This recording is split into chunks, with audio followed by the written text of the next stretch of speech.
کون S P Singha کہ جن کے نام کا پاکستان میں ٹکٹ بھی بنا؟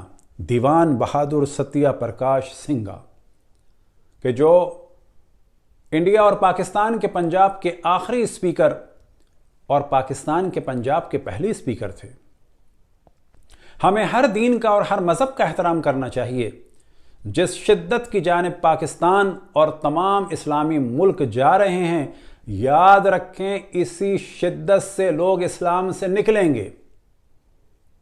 اب افغانستان میں شدت ہوئی، آپ جانتے ہیں کہ کتنی بڑی تعداد ایسی ہے کہ جو فقط اپنی بیٹیوں اور بہنوں یا سوشل بائیکاٹ کی وجہ سے دین کی توہین نہیں کرتے، لیکن اگر آپ ان سے تنہائی میں ملیں تو وہ اسلام پر اب اعتراض کرتے ہیں۔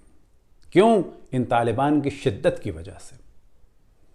یہ جو پاکستان میں شدت ہو رہی ہے، یاد رکھیں اتنی ہی شدت سے لوگ لبرل ہوں گے، اتنی ہی شدت سے لوگ ایتھیس ہوں گے، اتنی ہی شدت سے لوگ اسلام کے خلاف ہوں گے۔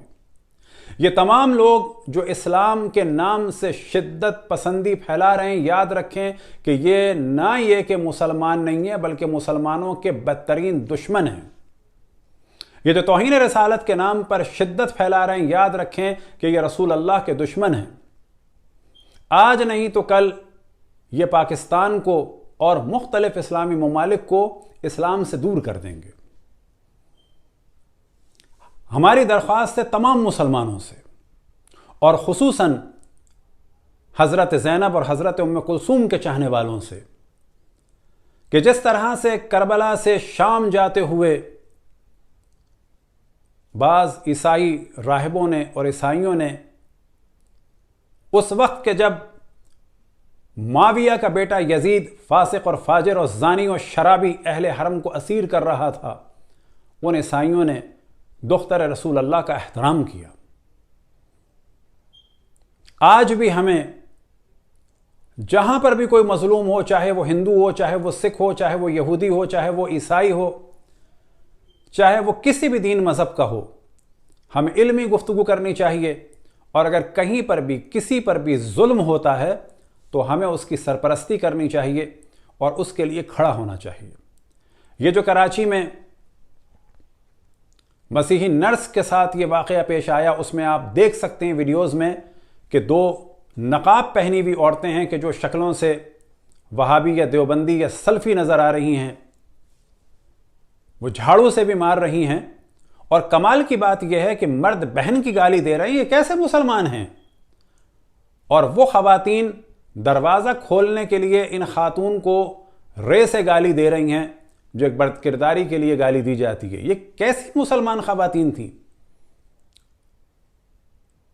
تو ہماری گزارش ہے پاکستان سے، ہماری گزارش ہے پاکستان کی حکومت سے، تمام وزراء سے، تمام ججز سے اور پاک فوج سے کہ اس شدت پسندی کو ختم کریں۔ اور اگر آپ کو کوئی بھی ملا یہ کہے کہ یہ دین ہے، تو یاد رکھیں کہ جس ملک میں بھی، جس جگہ بھی یہ شدت پسندی ہوتی ہے، اس کا اگلا مرحلہ بے دینی ہوتی ہے۔ کل تک کہنے والے یہ کہتے تھے، کارل مارکس نے کہا religion is the opium for the people. یاد رکھیں ہماری اگلی نسلیں کہیں گی religion is the poison for the people life, کیونکہ آج ہم دیکھ رہے ہیں کہ کبھی اسلام کی شدت نظر آتی ہے۔ اسلام کی شدت تو رسول اللہ صلی اللہ علیہ وسلم کے بعد سے نظر آنے لگی، جب ان کی آل کو قتل کیا گیا، جب ان کے اصحاب کو قتل کیا گیا، خصوصاً حضرت مالک ابن نویرہ کو قتل کیا گیا، ان کی زوجہ کی عزت کو لوٹا گیا، ان کے سر کو کاٹ کے اینٹوں کے طور پر کھانا پکانے کے لیے استعمال کیا گیا۔ پھر ہم کبھی دیکھتے ہیں یہودیوں میں شدت پسندی، پھر ہم دیکھتے ہیں کہ ماضی میں خود کرسچن میں بھی شدت پسندی تھی، ہندوؤں میں شدت پسندی نظر آ رہی ہے، اور اب ہم دیکھ رہے ہیں کہ بدھسٹ میں شدت پسندی نظر آ رہی ہے۔ ان تمام شدتوں کا جو اینڈ ہوگا، یاد رکھیں وہ تمام ادیان کے خلاف ہوگا۔ اگلی نسلیں چاہے یہودیوں کی ہوں، عیسائیوں کی ہوں، بدھسٹ کی ہوں، کنفیوشس کی ہوں، ہندوؤں کی ہوں، مسلمانوں کی ہوں، یاد رکھیں وہ یہ کہیں گے کہ ہمیں دین نے، یعنی ان تمام ادیان نے سوائے خون خرابے کے کچھ نہیں دیا۔ ہم سب کو چاہیے کہ اگر دین کا دفاع کرنا ہے تو ہم سب دیندار رحمت کا جلوہ دکھائیں۔ قتل عام کا جلوہ نہ دکھائیں۔ اور ایک بات میں بیان کروں کہ جو توہین رسالت کی بات بعض دفعہ بعض نان مسلم کے ساتھ ہوتی ہے، اس کی ایک وجہ کیا ہوتی ہے کہ جب انہیں تبلیغ کی جاتی ہے کہ تم مسلمان ہو جاؤ تو آپ تو ان کے نقائص بتا رہے ہیں، لیکن جب وہ آپ کو آپ کے نقائص بتانا شروع کرتے ہیں چاہے وہ بے شک غلط ہوں تو آپ کہتے ہیں انہوں نے توہین کر دی۔ آپ کو آفت کیا آئی انہیں تبلیغ کرنے کی جب آپ سن نہیں سکتے؟ ہماری ذمہ داری ہے اگر کسی دیندار کو کسی بھی دین کے ماننے والے کو اگر ہم تبلیغ کرتے ہیں، اگر ہم اسلام کی پازیٹیو چیزیں بتاتے ہیں، اگر اس کے دین کی نیگیٹو چیزیں بتاتے ہیں، تو دوران ڈسکشن ہم میں بھی اتنی طاقت ہونی چاہیے کہ اگر وہ ہمیں اسلامی پرسنالٹیز کی کوئی ویک پوائنٹ بتائے یا اسلام کا ویک پوائنٹ بتائے تو ہم سنیں اور سننے کے بعد لاجیکلی جواب دیں۔ یہ جواب کافی نہیں ہے کہ تم نے اسلام کی توہین کر دی، واہ ویلا، تم نے رسول اللہ کی توہین کر دی، واہ ویلا۔ اور بلا تکلف اس بات کو ہم دوبارہ بتائیں کہ جتنی توہین رسالت صحائف ستہ میں ہے اتنی توہین رسالت دنیا کی کسی بھی کتاب میں نہیں ہے۔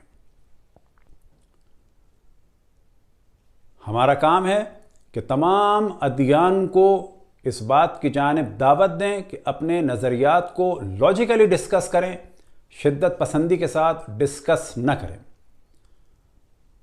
اور پھر گزارش کرتے ہیں ہم تمام پاکستانیوں سے، خصوصاً اہل بیت علیہ السلام کے چاہنے والوں سے، کہ ہمیں اسلام کا پیغام یہ ہے کہ ظالم کی مخالفت کریں، مظلوم کا دفاع کریں، اور یہی پیغام اسلام جو پیغام تھا قرآن کا اور رسول اللہ صلی اللہ علیہ وسلم کا، اور یہی تھی آخری وصیت مولا امیر المؤمنین علیہ السلام کی، کونا للظالم خصما وللمظلوم عونا، کہ ہر ظالم کے تم لوگ دشمن ہو اور دشمن رہنا، اور ہر مظلوم کے طرفدار رہنا، چاہے وہ ہندو ہو، چاہے وہ عیسائی ہو، چاہے وہ یہودی ہو، چاہے وہ بدھسٹ ہو، چاہے وہ کنفیوشس ہو یا جین ہو یا کسی بھی مکتب کا ہو یا حتیٰ ایتھیسٹ ہو۔ اگر کوئی ایتھیسٹ بھی ہو جائے تو لاجیکلی اس سے ڈسکس کرو اور اسے رحمت للعالمین کی جانب دعوت دو، لیکن رحمت کے پیغام سے۔ یہ شور شرابہ اور قتل عام یہ اسلام کے لیے اور پاکستان کے لیے انتہائی خطرناک ہے۔ دعا ہے کہ خداوند تبارک و تعالیٰ تمام ادیان کے پیروکاروں کو صحیح طریقے سے پیغام پہنچانے اور خصوصاً تمام مسلمانوں کو رحمت للعالمین کی رحمت کا جلوہ بکھیرنے اور رحمت کی تعلیم پھیلانے کی توفیق عطا فرمائے۔ وصلی اللہ علی محمد وآلہ الطاہرین۔